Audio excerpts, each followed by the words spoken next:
The Christ letters, narration and text. Letter 1.5, My Place in History.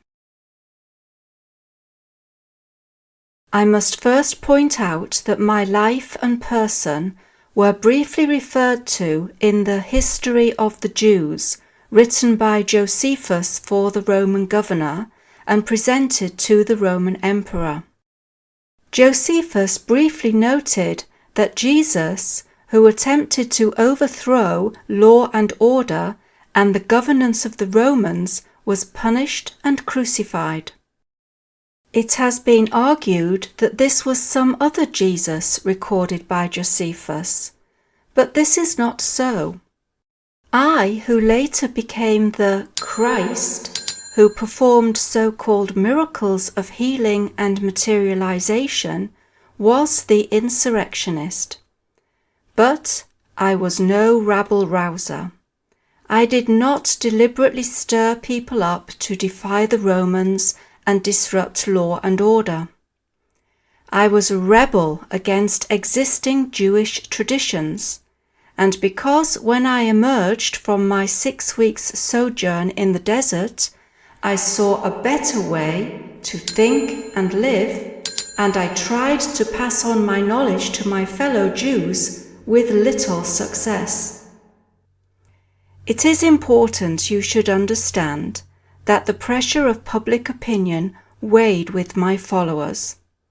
Whilst they truly believed I had brought a soul-saving message to the Jews and was the Messiah, the Son of God, they were also of the world, trying to relate to the world as best they could. Therefore, although they knew my reactive feelings towards the Jewish beliefs, they were not happy to dispense with the Old Testament altogether, since it had supported and kept the Jews together throughout their history. In the interests of preserving what they thought to be valuable in the old dispensation, they suppressed any description of the person I was.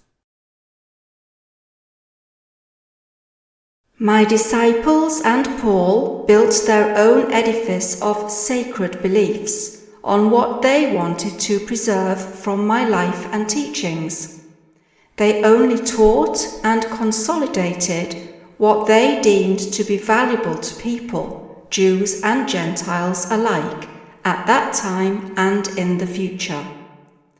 Consequently, they distilled what they could use and they let go most of what I termed the secrets of the kingdom of God, for they never understood them, nor found them desirable in the creation of a new perception of the divine, the Father.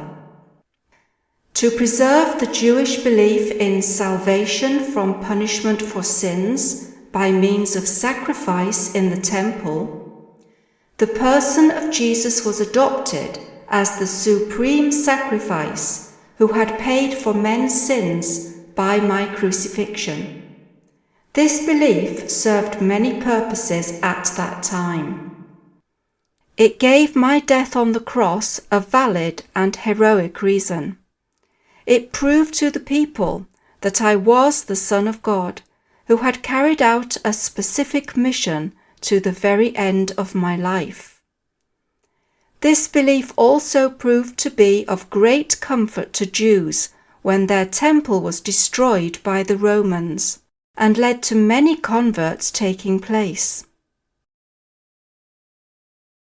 Many sects of Jews, and Gentiles also, did not believe in life after death. Consequently, it was greatly comforting to hear that Jesus Christ had overcome death and retained his body. To much human thought at that time, life was not possible without a body. Therefore, life after death could only mean the resurrection of the body. It also kept my name constantly alive in the minds of people.